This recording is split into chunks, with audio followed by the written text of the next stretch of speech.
Jesus estava prestes a embarcar na jornada mais significativa de toda a história humana. Sua morte na cruz não seria apenas um momento de dor física, mas o ponto culminante de um plano eterno, destinado a mudar o destino de toda a humanidade.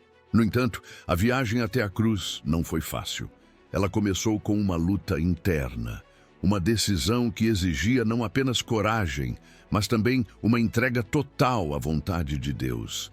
O Evangelho de Lucas nos leva ao jardim do Getsêmani, um lugar de agonia e oração, onde Jesus enfrentaria um dos momentos mais desafiadores de sua vida. No Getsêmani, a pressão sobre Jesus era imensa. Ele sabia o que estava por vir: os açoites, a zombaria, a traição de seus discípulos e, acima de tudo, a separação momentânea de seu Pai Celestial. Em sua oração ele pediu: Pai, se queres, afasta de mim este cálice. Todavia, não se faça a minha vontade, mas a tua. Lucas 22:42. A humanidade de Jesus se manifestava, desejando evitar o sofrimento, mas sua divindade se entregava completamente à vontade de Deus. Ele reafirmou sua confiança e obediência ao Pai, assumindo a missão para a qual veio. A decisão de seguir até a cruz foi tomada ali, no jardim. Quando Judas chegou, trazendo os soldados para prendê-lo, Jesus não hesitou. Ele sabia que sua morte era necessária para cumprir o plano divino de redenção. Quando Jesus finalmente declarou: "Está consumado", na cruz, ele estava proclamando a vitória sobre o pecado e a morte. Com esse grito, ele entregou seu espírito e sua missão terrena foi completada. Mas sua jornada espiritual, ao descer aos mortos e ressuscitar, ainda estava por vir, estabelecendo a base para a salvação eterna. Após a morte de Jesus, muitos se perguntam: onde estava o Espírito de Jesus durante os 3 dias antes de sua ressurreição?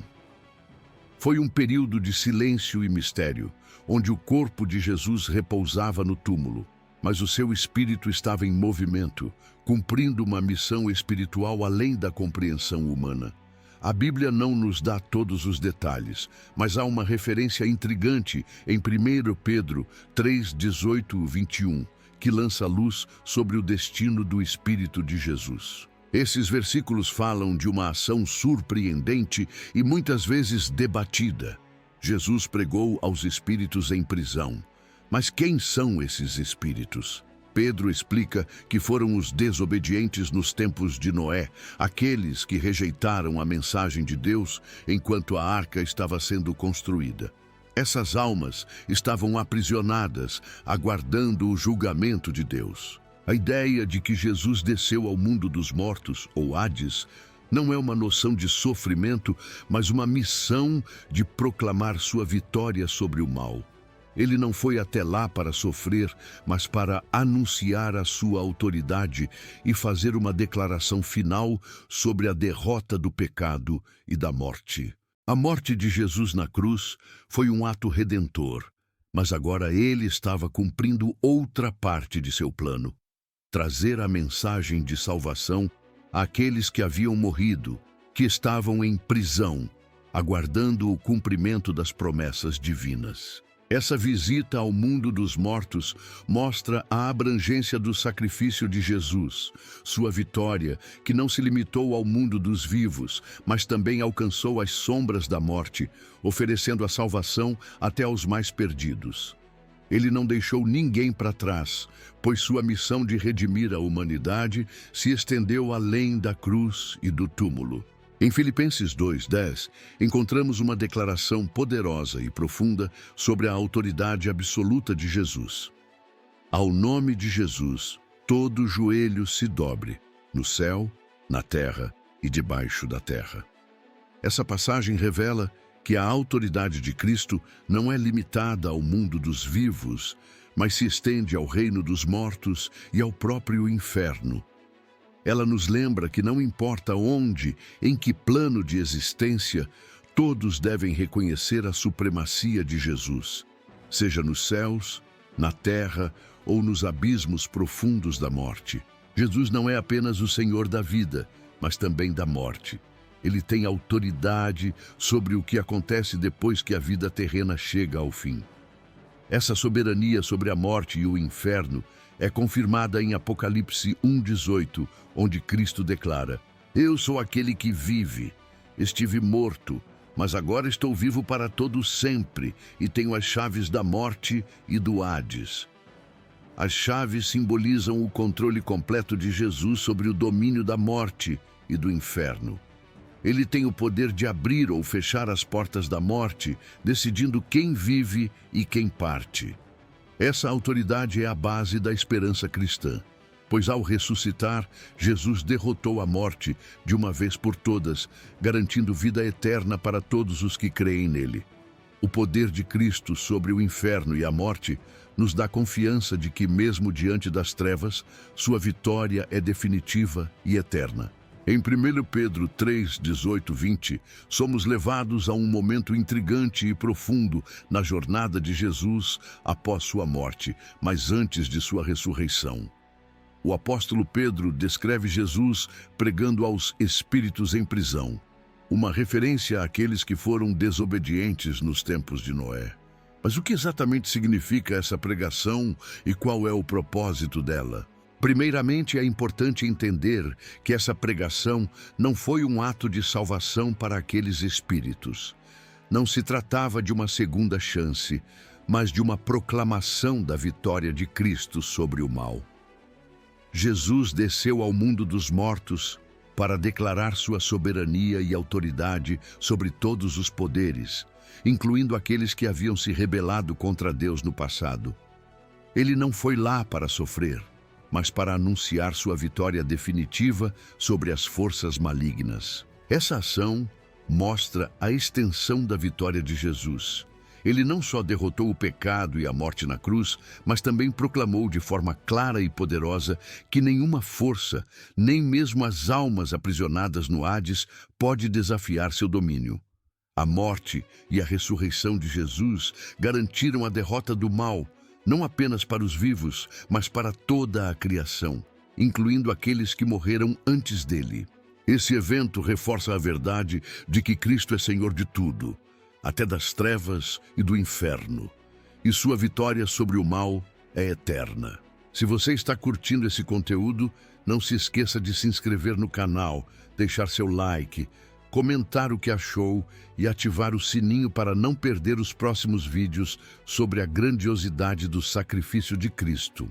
A morte de Jesus na cruz não foi o fim de sua missão, mas um ponto crucial de transição para algo ainda mais glorioso. 3 dias após sua morte, o impossível aconteceu. Jesus ressuscitou dos mortos, vencendo a morte de uma vez por todas. Sua ressurreição não foi apenas um retorno à vida, mas a vitória definitiva sobre a morte, uma derrota irreversível do poder que ela tinha sobre a humanidade. Ao ressuscitar, Jesus demonstrou sua autoridade total sobre a morte. Seu corpo, que havia sido colocado no túmulo, foi reunido com seu espírito e ele saiu da tumba, não mais sujeito à morte. Esse evento não só provou que ele era quem disse ser, o Filho de Deus, mas também inaugurou uma nova era para todos os que creem nele. A ressurreição de Jesus marcou o início de uma nova criação, onde a morte já não tem mais poder sobre aqueles que o seguem. Em 1 Coríntios 15, 54, 55, Paulo declara: Onde está, ó morte, a tua vitória? Onde está, ó morte, o teu aguilhão? A morte foi derrotada, e aqueles que estão em Cristo agora têm vida eterna, livre da condenação do pecado e da morte.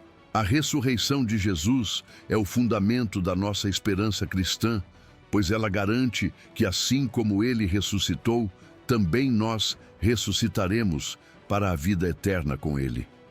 Esse evento não é apenas um marco histórico, mas a chave para a salvação e a vida eterna para todos os que creem.